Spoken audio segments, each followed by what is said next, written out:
August 5th, 2019, 4 o'clock in the morning. The Kashmir Valley was still dark, but the lights were on in South Block, Delhi. Something was about to happen, something that no one had done in the past 70 years, and the world still didn't know.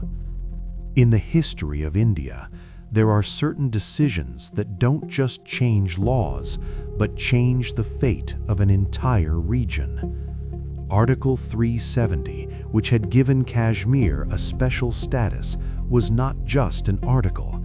It was a promise, an agreement, a delicate thread that had bound Kashmir to India. But in that dawn of August 5th, 2019, Narendra Modi's government had taken a decision that most members of the cabinet didn't even know about. Do you know what actually happened that night? Let's go back a little. In the 2019 Lok Sabha elections, BJP returned to power with a massive majority.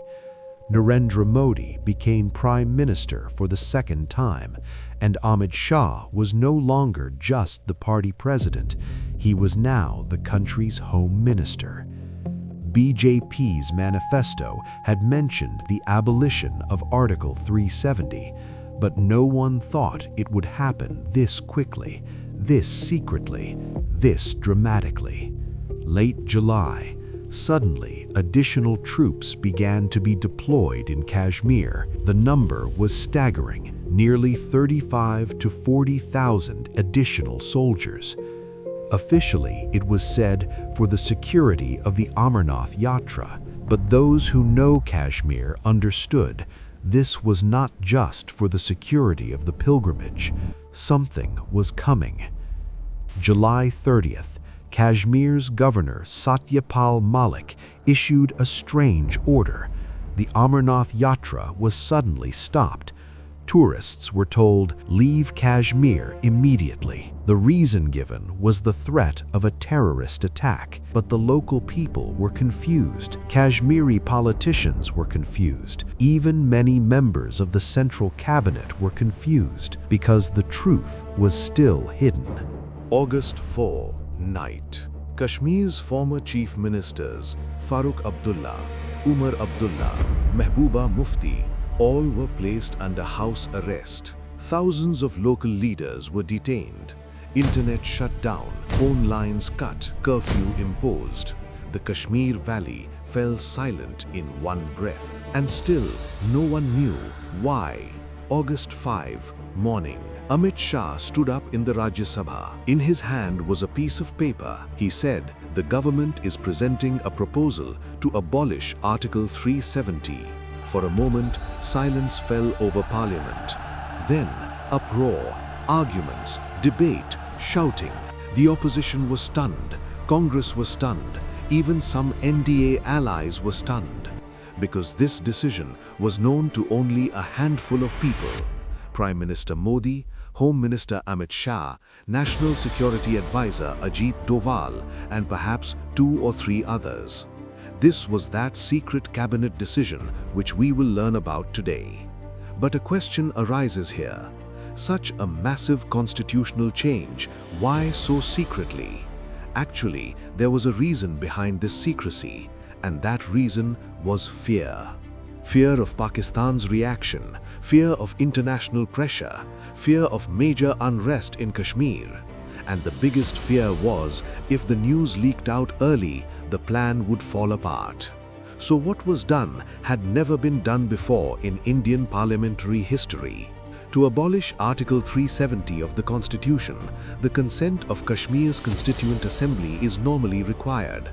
But that Constituent Assembly had been dissolved in 1957 itself. So what was the way? The government chose a legal strategy. Since President's rule was in effect in Jammu and Kashmir at the time, the powers of the state's legislative assembly were in the hands of Parliament.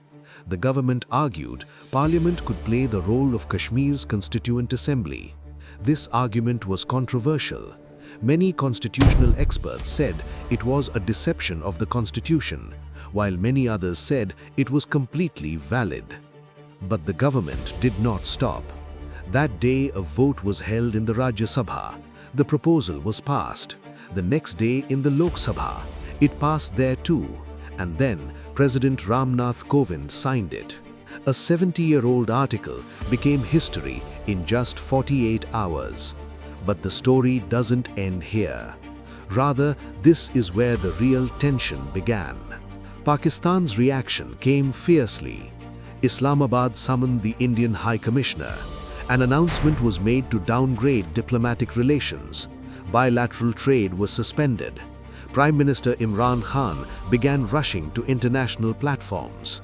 He went to the United Nations, he went to the OIC, he went to China. His message was one: India has committed an injustice in Kashmir. The world must act now. The international reaction was mixed. America said, "We are monitoring the situation." The Trump administration offered to mediate in Kashmir. India rejected it. China directly opposed it. Beijing said India was changing the map of Kashmir and also claiming Chinese territory. The European Union expressed concern.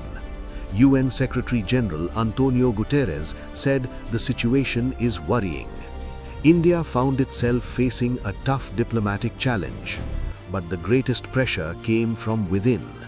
A lockdown was ongoing in the Kashmir Valley, week after week, internet off, phones off, normal life at a standstill. People couldn't go outside, businesses closed, schools closed, patients couldn't reach hospitals. Kashmiri journalists couldn't write because there was no internet. International human rights organizations spoke up. Amnesty International, Human Rights Watch, everyone expressed concern. The Indian government said this is temporary, necessary for security. But that temporary situation continued for months on end. Now let's go a little deeper. What actually was Article 370? At the time of partition in 1947, Maharaja Hari Singh was the ruler of Kashmir. Facing a Pakistani military attack, he sought India's help. India agreed to help, but on one condition: Kashmir would have to join India. The Maharaja signed the instrument of accession, but an understanding was reached between Prime Minister Jawaharlal Nehru and Kashmir's leader Sheikh Abdullah. Kashmir would join India, but it would have its own constitution, its own flag, its own laws. Only in three matters, defense, foreign policy, and communications, would the center have authority. This special status was called Article 370. But BJP, and before it the Jana Sangh, had always argued this article kept Kashmir separate from India. Without abolishing it, the full integration of Kashmir was not possible.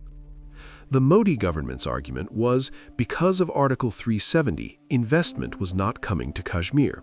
Development was not happening. Outsiders could not buy land, could not get jobs. If the article was abolished, Kashmir would develop. People's lives would improve.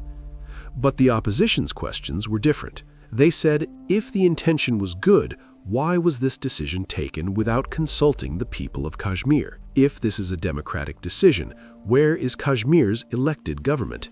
If this is the right step, why were people kept under lockdown? The government never directly answered these questions. And about that secret plan, it was later revealed that the mastermind behind this entire operation was Ajit Doval, the National Security Advisor, one of India's most powerful intelligence officers. Doval's plan had three layers. First, information control. No news would go outside. From journalists to politicians, everyone under surveillance. Second, ensuring security so that no major violence would occur. Thousands of soldiers deployed. Third, creating a legal framework so that it would be difficult to challenge this decision in any court later. Work was done on these three levels, and incredibly, the plan was executed almost perfectly. But there were risks. Enormous risks. Pakistan is a nuclear-armed country. If tensions over Kashmir escalated, there was a fear of military conflict. And at the very beginning of that year, just a few months earlier, after the Pulwama attack and the Balakot airstrike, relations between the two countries were at rock bottom. In that situation, a step like abolishing Article 370, it was like pouring fuel on fire. But the Modi government had calculated Pakistan would ultimately not take military action because their economy was collapsing at the time. They were isolated from the international community. This calculation ultimately proved correct. And China's reaction? China objected, particularly regarding making Ladakh a Union territory, because some parts of Aksai Chin were shown on Ladakh's map, which China claims as its own. Many analysts believe this dispute later created a backdrop for the 2020 Galwan clash, meaning how far the impact of one decision could reach perhaps could not be fully understood at that moment. The case went to the Supreme Court. Hundreds of petitions, questions of constitutional validity, hearings continued for years.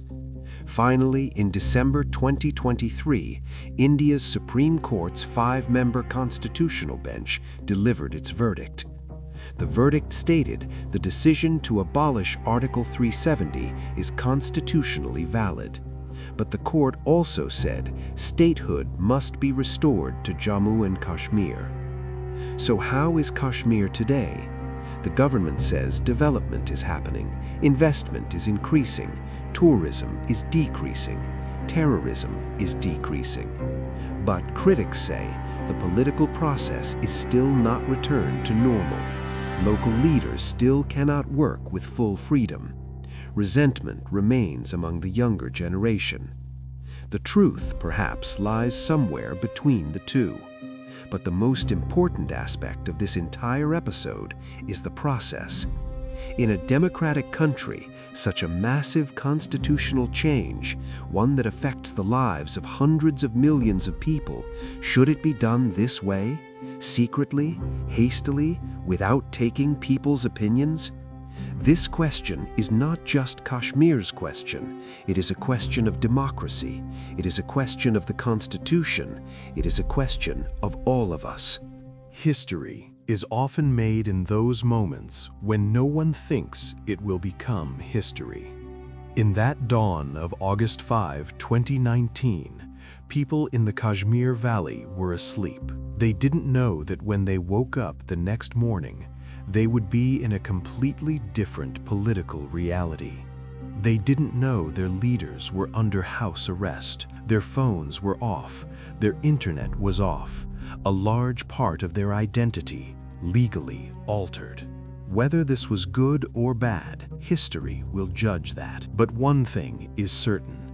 This decision is one of the boldest and most controversial political steps in India's history. What do you think? Was the abolition of Article 370 the right decision, or did this secretive process create a dangerous precedent for democracy? Share your opinion in the comments below. And if you enjoy this kind of deep, fact-based documentary content, don't forget to subscribe to the channel, because there are many more untold stories left to tell.